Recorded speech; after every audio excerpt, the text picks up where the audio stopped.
To start off our discussion, I asked Kate in advance if we could not only talk about women's role in the global economy and the importance that women play in development and how they're at the heart of so many things, but also if we could talk about her own personal leadership path.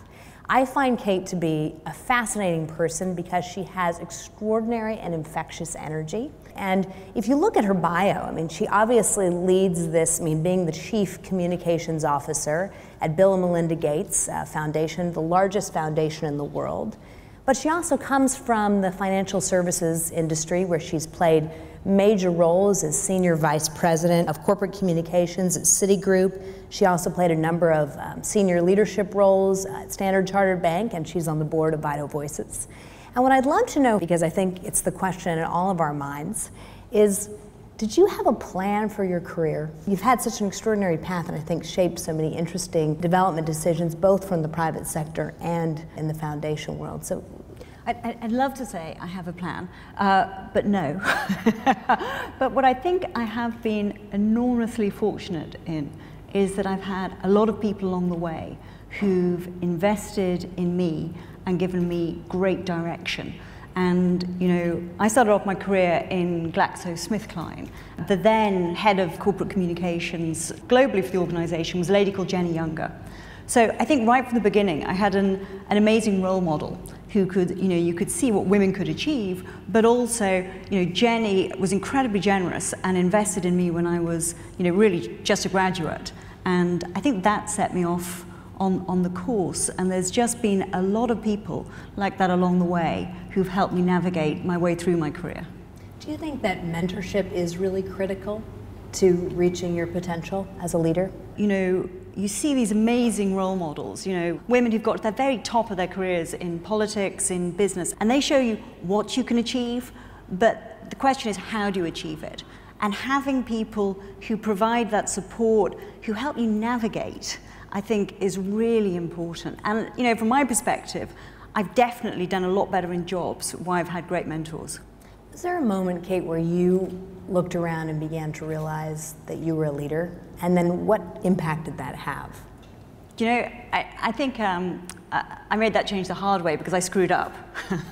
When I was at GlaxoSmithKline, I made the jump from director to vice president, and that was quite a big jump in the company, and I did it quite young. And you know, naively, I thought I was doing a great job. And then about 2 months into the job, I got taken aside by my then manager, who was very senior, a great guy. And he said, you know, you've got to rethink your whole approach here. And he said, you're here thinking you're just here as an expert in public affairs and as a people manager. And that's not my expectation. You're part of my leadership team. I expect you to think about the whole strategy for the international business. I expect you to be thinking holistically about the talent. And you're here because I value your judgment, not your technical expertise. So that was a pretty, you know, rude awakening and a great learning curve to go, okay, there's quite a difference between being a manager and a leader. When I first met you, worked in the private sector, of course, in a corporation, in the financial services industry. But it always seemed to me that you were very much a social entrepreneur. Was that an important platform for you to work within sort of that corporate environment and actually get to have a social impact? Do you think you had a greater impact in the private sector than you would have had maybe in a nonprofit or a foundation earlier in your career? No, I think it's a great question. My role at Standard Chartered was to run their global government affairs capability and their CSR and build their sustainability function. So I thought a lot at the time about who had the most influence. Was it private sector, was it government, or was it NGOs to make a big impact? And private sector has a huge opportunity. Think of it in terms of, as we're all here today, about thinking about empowerment of women and girls. They have a huge consumer base for women. They have great talent, and they want to realize the potential of all their talent, of which 50% of course are women. And when you bring that together of thinking about your talent, you're thinking about your consumer base, and then you go, okay, and we can use the goodwill that we generate in the community as that lever to bring it all together. That's super powerful. And of course, multinationals, you know, we're seeing it with Bank of America and so many other smart companies, really see the opportunity of having, you know, their CSR not just as an add-on, but really integral to the business model. I think it's really about culture change too. because as large corporations show, we value women and we're going to invest both internally and externally. That sends a message. It sends a message to the media, to other corporations. It sends a message to government, you know, that women actually ought to be looked at and invested in and valued. But that takes bold leadership. One of the people that I learned a lot from when I was at Standard Chartered was the then CEO Mervyn Davis, who thought a lot about women and the potential of women. And, you know, he took some real risks with talent, and I definitely was one of his high on the risk front, I'd say. Standard Chartered bought a bank in Pakistan, and he put me on the board in Pakistan. I knew nothing about the Pakistan market. It was really the first board that I'd been on. He wanted to send a really strong signal to this new acquisition about how Standard Chartered thought about their women talent and their promotion. And he wanted role models throughout the organization to show the women in the bank in Pakistan that there absolutely were career paths for them. This issue of risk, I think, is an important one for women, because even if someone's willing to take a risk on you, you may not be willing to take a risk on yourself. What advice would you have for women in this room about how to get the courage to take a risk on themselves so that others will also take a risk on them? Yeah, I think it's really tough. I'm bad at this. You know, if somebody hands me a job description for a new role, and I look down everything that you need for it, and I can do 90% of it, but there's one element I can't do. I mean, you know, I've been in an interview where I've opened the conversation by telling the person that this is the bit I can't do. I mean, what man would ever do that? You know, men would go, okay, I can do 40% of the job, that's it, I'm in. So, you know, so I think it's down to you. I think you've just got to have that courage, you know, believe in yourself, but it's also everything that we're talking about this week. You know, it helps enormously if you've got great mentors who help give you that confidence and good networks. There's lots of discussion, of course, in my country, the United States, in your country, the UK, and around the world around this new book, Lean In, by Sheryl Sandberg. She talks about how so many women she meets are waiting for a mentor to arrive, almost like, you know, they're waiting for Prince Charming to arrive and sort of make their life. They're waiting for a mentor to arrive and sort of make their career. And I think what we've seen is that mentorship is not about the person standing in front of you, reaching out a hand and saying, here, I'm going to help you up, but rather the person who's willing to stand behind you and invest in you and believes in your leadership and your potential and is willing to sort of really stake their political, emotional, you know, social capital on your success. And also to tell you when you're screwing up. You know, that some of the best counsel my mentors have given me is to say, whoa, you are way off here, you know, think again. How do you be open to criticism, though? I mean, is that an important element to leadership, to be sort of self-aware and ready to take the feedback, both the good and the bad, and then how do you even pick yourself up? I think vulnerability is a hard thing to learn, and I think it's also, you know, as you were saying earlier, about women's self-confidence, and I think you have to be quite self-confident to be able to take failure and move on from it. But it is so important, and it is such an important part of learning to be a great leader. And I think, you know, the value that my mentors have played from that perspective has been, I really trust them, you know, and I know that they're also my biggest cheerleaders. So, you know, when they talk to me and they're giving me, you know, constructive feedback about where I'm not going right, you know, I take that knowing that they really are committed to me, and that I think that helps you take it on board. It's interesting that this idea of vulnerability has entered into the leadership vocabulary, because it's not something that we think of as being part of the sort of skill set of a leader. But it seems as though leadership is shifting, or at least what's valued as important for leadership in this sort of 21st century of a more sort of connected and global world.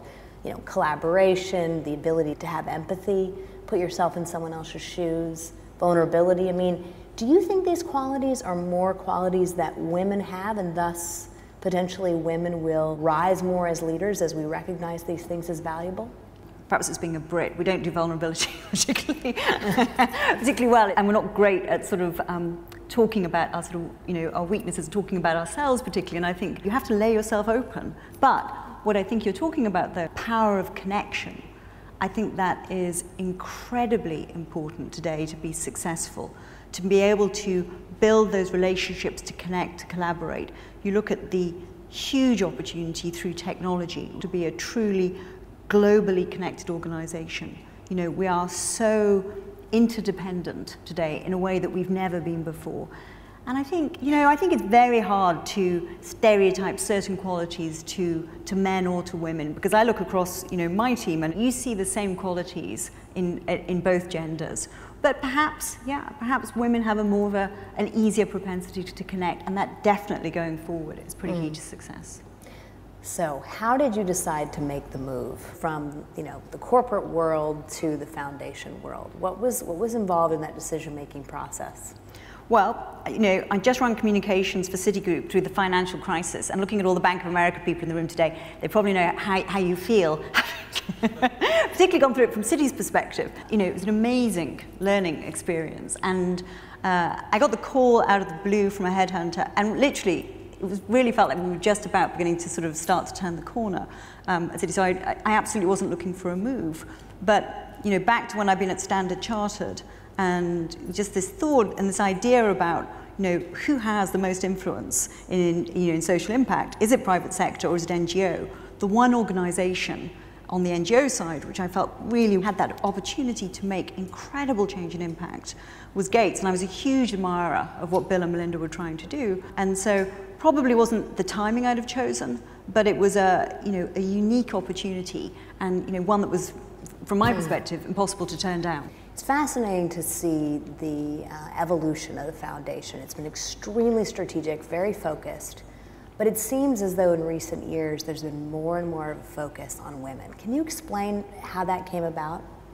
Yeah, Melinda, back to the connector, is phenomenally good at being able to shake us all up and stop us looking in silos and say, look at the big picture here, guys. And at everything that we're doing, women are absolutely at the heart of the solution. We focus on big areas. We're focusing on reducing child mortality. Most effective way to do that is through vaccinations.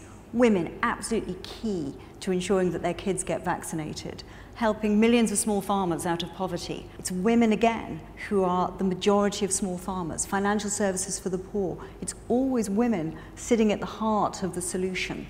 So, for us, if we don't get it right in terms of realizing the potential and the empowerment of women, then, it's going to be very difficult to meet some of these massive global challenges where we're trying to make a difference. So each of the women in this room has obviously come from a corporation or an organization, has sort of a platform by which she can make a difference. What advice would you give to her? Advice from early in your career about how to succeed in your own right, but at the same time how to leave a legacy of making a real impact or having significance? I think it's really, you talked at the beginning about the fact that there's an obligation on women leaders, helping others come up behind them. But I think that starts right at the beginning. I would hope that the network that all the mentees have formed with each other will be as powerful as the relationships they're forming with the mentors. I don't think you can start early enough about thinking about how you support and help other women. And, it's about saying that the power to make that difference sits with us. Are we ready to organize ourselves to make that difference? And that isn't just down to the women who are in leadership positions. That's down to women at all stages in their career. If we're going to make the change that needs to happen. I was out in India a couple of months ago, and I went back to see the work that Rahul Gandhi has been doing to reduce poverty. And they focus a lot of their work on women's networks and helping. These are the very poorest of the poor women in Uttar Pradesh, lowest caste, facing huge amounts of gender discrimination. And together, they work on whether it's basic financial planning, about healthcare, and it's hard. There's a lot of, pushback, not just from the men, but from mother-in-laws in how much they can do. The network now has grown to 700,000, and you're seeing women not just helping each other, but women starting to get elected to admittedly the lowest levels, but the first steps in that political empowerment. And I just think that if they can make that much difference, it's like, wow, we are in such privileged positions to realize the potential of women. So I suppose my advice is that wherever you are in your career, you need to start thinking about how you support other women, because that, sure as eggs, will help you. So true. I mean, we find so often women seek leadership, not just for power, but to figure out what they're going to do with that power, how they're going to empower other people. And that sort of motivation, in my opinion, is precisely the kind of leadership we need today. So thank you so much.